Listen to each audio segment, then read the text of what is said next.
Hey guys, what's up and welcome back to the channel. You know the vibe, you know the deal. This is Tactical Ashigarami TV. What's up and how you doing? So today we're coming back at you with some tactical training. This will be our 6th installment of our Hexera tactical training series. And today we're going to be doing something a little bit special, but before we go any further, once again, because I always got to mention this because I know a lot of you guys do tend to forget, please don't forget to like, comment, share, and subscribe, hit the notification bell, all that good jazz, okay? So I noticed a lot of guys have been watching a lot of the videos, a lot of the views are going up, but naturally everyone is pretty much forgetting to, you know, subscribe to the channel. I mean, it does help to pretty much get the content out, and liking as well, and dropping your comments and your feedback. So anyway, going forward, we have a huge game coming up soon, guys, in the Aichi area. For those of you who live in Aichi, who can understand me very well, or at least understand me somewhat, if you play Airsoft, you might have a solid idea what I'm talking about. So I actually received an email. First it was an Instagram direct message from this gamer slash clothing line developer out of Osaka, like for Airsoft streetwear and stuff like that. So she contacts me and lets me know about this huge game about several weeks ago. So naturally, me taking the opportunity to want to play with some other YouTubers and some well-known guys, I took up the opportunity. So that's going to be happening. I've been receiving emails from the event organizer, you know, trying to get some additional information about what's going to be taking place. So basically, we're expecting a really big turnout with a lot of top players and a lot of, you know, skilled YouTubers. So I'm really excited to be able to head into the fray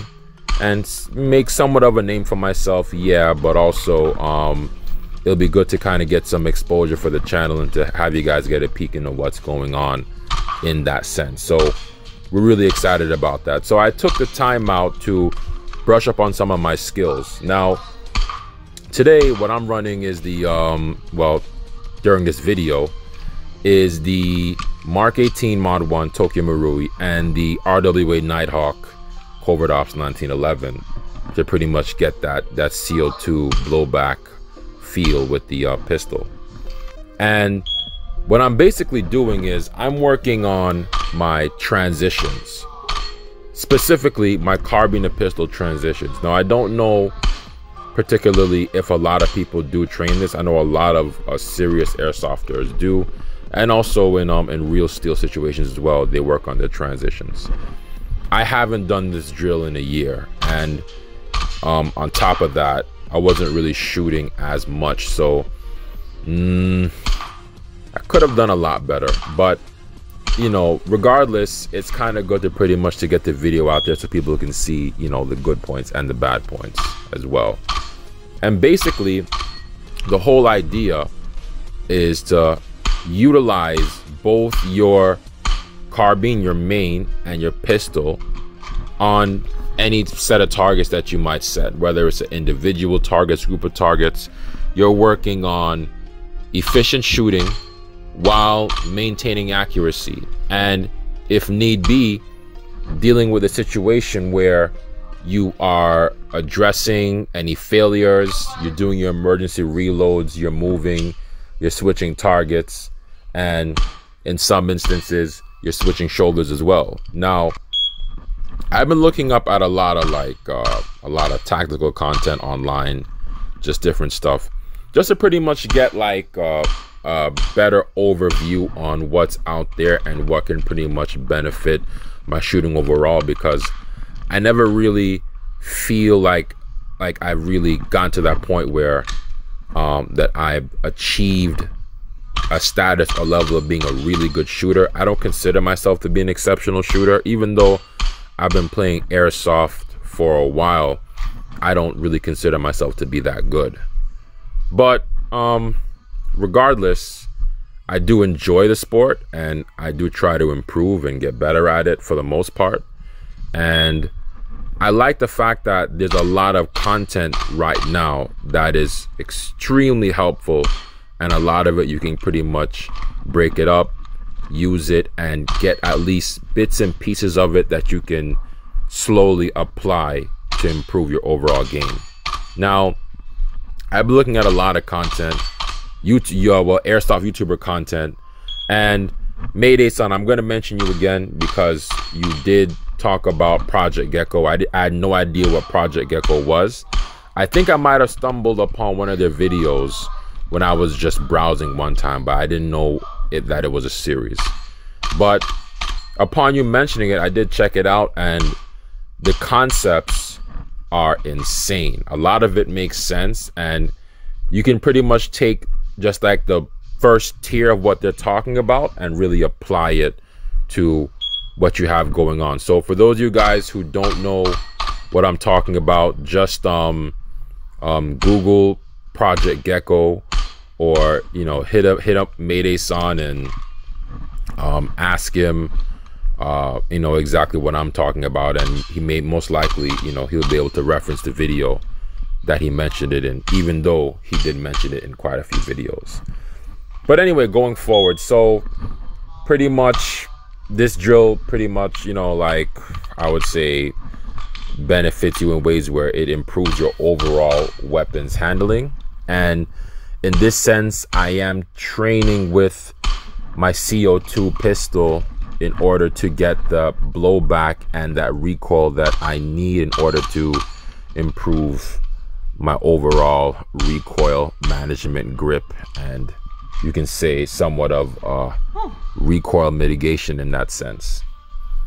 So technically, the goal is you're looking to be accurate, yes, but at the same time you're also trying to score hits, and you're trying to move. And a lot of shots I did get, but there were some that I did miss. So like the drills, not every single round that I did was super clean, but at the end of the day, that's pretty much why you train. You train to overall to improve just your performance in general. So if you're going to do something like this, I recommend that you do it with a gas blowback main and a gas blowback pistol. That way you can work on your draw drills and your transition drills as well. So anything with a sling, preferably like a 2-point. I think I had a 2-point. I'm using a 2-point in this video. 2 points or 3 points, or any kind of sling that you like, for that matter, as long as you can sling your main and clear your arm, so that way your free hand can access your holster and you can transition effectively. And if you're not as confident with doing it in general, what I would suggest is that you dry fire practice it first. Okay, do it in front of a mirror, do it when you're home somewhere, anywhere where you have space and you have privacy or accessibility, where you can you can practice and not be bothered. And work on just the motion, work on the movement, and once you feel confident enough, then I know some fields, a lot of fields don't have ranges. I mean, we're fortunate enough here to have access to Hexeras where we can utilize the tactical shooting range, and we have a good amount of space, a good amount of targets, so you can shoot and really move around and sort of work on those kind of skills. But wherever you can, utilize the tools that you have and the cards that you're dealt, and just kind of work on that aspect. And I believe that that's going to have a lot of benefits for you in general. So I'm really excited about that as well. Also, for those of you guys who saw my last video, if you pretty much know, I did mention it already. I am giving away my gas blowback VP9 to someone. They know who they are already. So what I've been looking into is this other CO2 sidearm that I've been talking about, that I have been thinking about, and I believe I know what I want. So I'm not gonna mention what that is yet. You know, you just have to wait for the unboxing video, or I just might have it already, hint hint.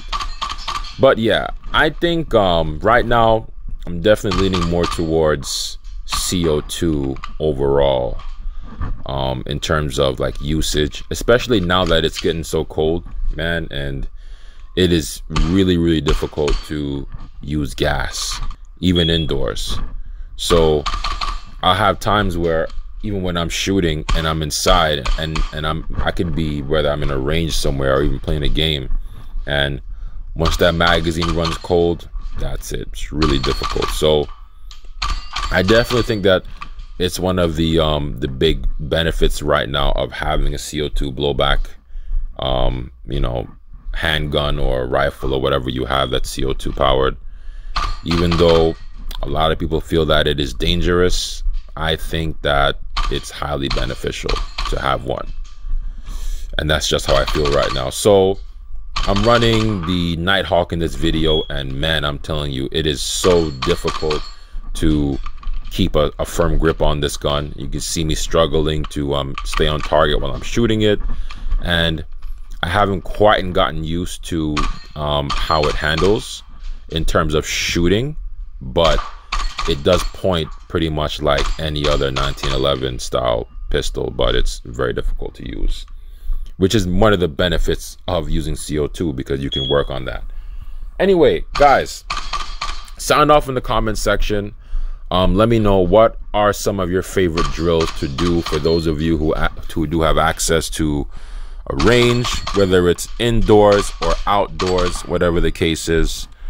What's your favorite drill, or what do you like to do in general, or how do you improve your overall game? What are some of the things that you go for? You know, what are your go-to drills? And also, do you practice with your sidearm? Now, I have quite a few sidearms. I don't really no, actually, no, I haven't actually. I don't think I've ever sold a gun, period, but I think I should probably. I'll probably be, yeah, maybe that'll be a good idea at some point. But yeah, for those of you who use maybe more than one different sidearm, how do you train using different sidearms, using different grips, different feels, right? How do you improve? Do you focus on one specific type of sidearm for airsoft? Are you a Glock person, or a 1911 person, or a Sig or Beretta? What's your preference, or what do you focus on? Also, what's your preference on GBBs? What are some of the things that you like to use, and in terms of this kind of drill, what you would implement, and how would you improve on it, right? So for those of you guys who can kind of understand what I'm saying, feel free to sound off. Other than that, yeah, man, I was really excited to get back out into some do some tactical work, and it was really, really fun. I did really enjoy this. It didn't feel like training, or like I was doing hard work or anything. It was very fun to move, to work on going to different targets and transitioning, and working from a crouch position, switching shoulders, working from cover, and going from one target to the other, and also tracking my hits as well. So there's a whole lot of benefits there. There's a whole lot of benefits, and I believe that this is definitely something you could do with an electric system. For those of you guys who just don't want to run gas, and you don't want to deal with that issue of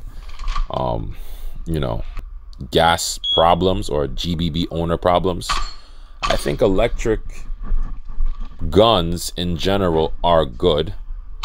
And if you're just doing airsoft, who cares, right? I mean, you know, nobody really cares. I guess you would pretty much practice for what you're going to do. And in that sense, if you're just playing airsoft, you would just do whatever you want. But the benefit for me, or one of the things that attracted me into airsoft in general, was the learning curve and being able to train in a similar way close to real steel. And there's a lot of people who feel the same way like I do when it comes to this. So that would definitely be, to me, one of the those main reasons. So that's pretty much my little wrap up on my little tactical training video. Welcome to vlog 6. So you guys, don't forget to like, comment, share, and subscribe. I'll say it one more time for you guys again. I do have some more videos coming up, and some good content's going to be coming. A couple of more gameplays. I hope you guys have been enjoying them. And man, all I could say is be ready for what's going to come, because it's going to be insane. You guys take care, have fun, stay breezy, stay easy, stay cheesy, stay up. Love you guys. Take care. Have fun. Peace, and I'm out.